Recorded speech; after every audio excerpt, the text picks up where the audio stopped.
Good morning, my dear students. This is Somasantari, Social Department. Today we are discussing about History Unit 6. The topic is Vellore Revolt. The Vellore Mutiny or Vellore Rebellion on 10th July 1806 was the first instance of a large scale and violent mutiny by Indian sepoys against the East India Company, predating the Indian Rebellion of 1857 by half a century. The revolt, which took place in the South Indian city of Vellore, lasted one full day, during which mutineers seized the Vellore fort and killed or wounded 200 British troops. The mutiny was subdued by cavalry and artillery from Arcot. Total death amongst the mutineers were approximately 350, with summary executions of a foot 100 during the suppressions of the outbreak, followed by formal court material of smaller numbers. The immediate causes of the mutiny revolved mainly around resentment felt towards changes in the sepoy dress code introduced in November 1805. Hindus were prohibited from wearing religious marks on their forehead while on duty, and Muslims were required to shave their beards and trim their moustaches further in place of the turban. They were used to wearing, they were asked to wear a round head usually associated with European. This naturally angered the soldiers. Those who protested were punished with whipping and sent out of the army. Another trigger point was Tipu Sultan, who was the ruler of the kingdom of Mysore, till he was defeated and killed by the British in 1799. After his death, his wives, children, and servants were confined to the city of Vellore. People were angry about the disrespect shown by the British to the erstwhile ruler's sons. An attack was planned. Before reducing all Palayakaras of South Tamil Nadu into submission, the East India Company had acquired the revenue districts of Salem, Dindigul at the conclusion of the war with Tipu in 1792. Coimbatore was annexed at the end of the Anglo-Mysore War in 1799. In the same year, the Raja of Tanjavur, whose status had been reduced to that of a vassal in 1798, gave up his sovereign rights over that region to the English. After the suppression of resistance of Kattapomman and Mardu brothers, the British charged the Nawab of Arcot with disloyalty and forced a treaty on him. According to this Treaty of 1801, the Nawab was cede the districts of North Arcot, South Arcot, Tiruchirappalli, Madurai, and Tirunelveli to the company and transfer all the administrative powers to it. Next, grievances of Indian soldiers. But the resistance did not die down.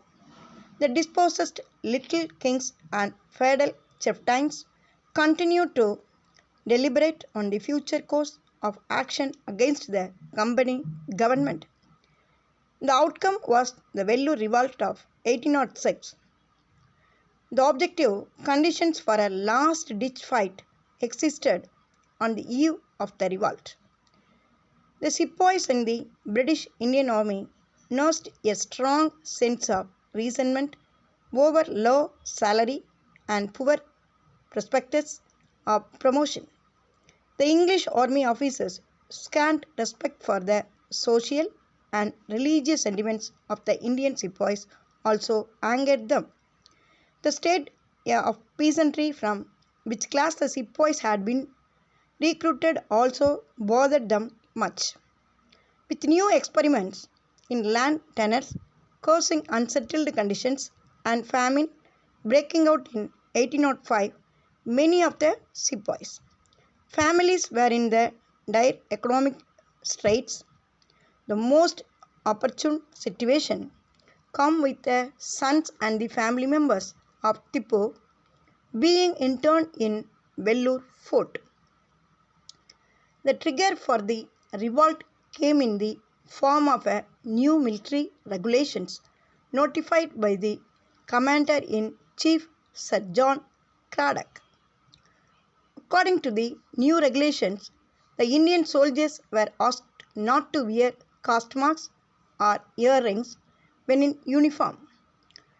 They were to be cleanly shaven on the chin and maintain uniformity about how their moustache looked. The new turban added fuel to fire. The most objectionable addition was the leather cockade made of animal skin. The sepoys gave enough forewarning by refusing to wear the new turban. Yet the company administration did not take heed. Outbreak of the revolt. On 10th July 1806, in the early hours, guns were booming and Indian sepoys of the 1st and 23rd Regiments raised their standard of revolt. Colonel Fancourt, who commanded the garrison, was the first victim. Colonel Me Keras of the 23rd Regiment was killed next. Major Armstrong, who was passing the fort, heard the sound of firing. When he stopped to inquire, he was showered with bullets. About a dozen other officers were killed within an hour. So, among them, Lit Eli and Lit Powam belonged to his majestic battalion. Gillespie's brutality. Major Goods, who was outside the fort, informed Colonel Gillespie, the cavalry commandant in Arcot. Gillespie reached the fort along with a squadron of cavalry under the command of Captain Young at 9 a.m. In the meantime, the rebels proclaimed Fateh Haidar's, Tipu's eldest son, as the new ruler and hoisted the tiger flag of Mysore Sultans in the fort. But the uprising was swiftly crushed by Cole Gillespie, who strove to win all war ethics. In the course of suppression, according to an eyewitness account, 800 soldiers were found dead in the fort alone. 600 soldiers were kept in confinement in Tiruchirappalli and Vellore awaiting enquiry. Consequences of revolt. 6 of the rebels convicted by the court of enquiry were blown from the guns. 5 were shot dead, 8 hanged. Tipu's sons were ordered to be sent to Calcutta. The officers and men engaged in the suppression of the revolt were rewarded with prize money and promotion. Cole Gillespie was given 7,000 pagodas. However, the Commander-in-Chief Sir John Cradock and Adjutant General Agnew, the Governor William Bentinck were held responsible for the revolt.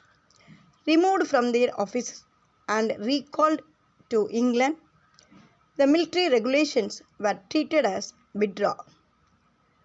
Estimate of revolt.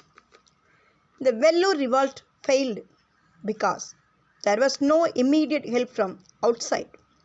Recent studies show that their organizing part of the revolt was done perfectly by Subedas Sheikh Adam and Sheikh Hamid and Zamidar Sheikh Hussain of the 2nd Battalion of 23rd Regiment and 2 Subedas and the Zamindar Sheikh Hazim of the 1st Battalion of 1st Regiment.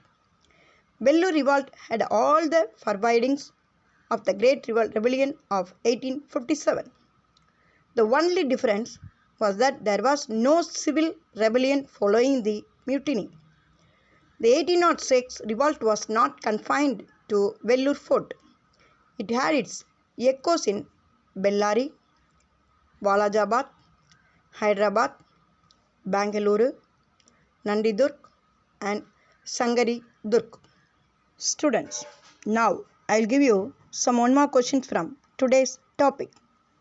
Note it down. Question number 1. When did the Vellore revolt break out?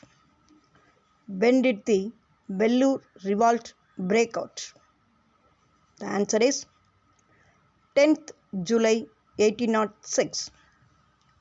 The Vellore revolt break out on 10th July 1806. Question number 2. Who was the commander-in-chief responsible for the new military regulations in Vellore Fort? Question number 2.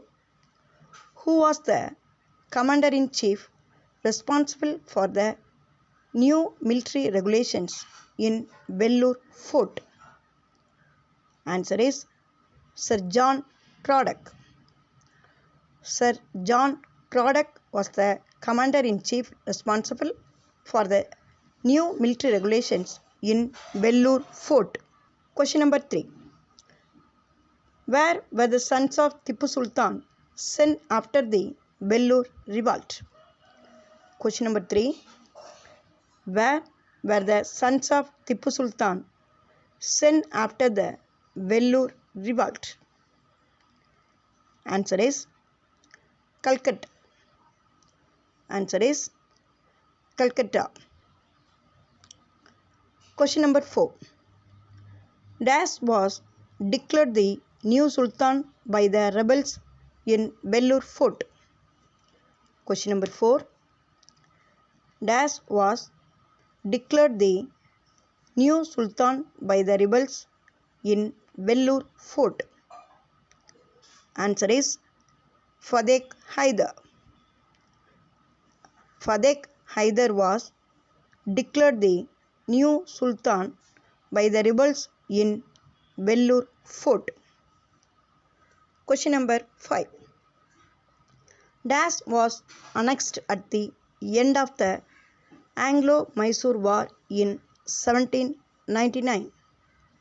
Question number 5. Dash was annexed at the end of the Anglo-Mysore War in 1799. Answer is Coimbatore. Coimbatore was annexed at the end of the Anglo-Mysore War in 1799. Question number 6. Cole Gillespie was given dash pagodas. Question number 6. Cole Gillespie was given dash pagodas. Answer is 7,000. Cole Gillespie was given 7,000 pagodas. Question number 7. Dash failed because there was no immediate help from outside. Dash failed because there was no immediate help from outside. Answer is the Vellore revolt. The Vellore revolt failed because there was no immediate help from outside. Question number 8. Dash had all the forebodings of the Great Rebellion of 1857.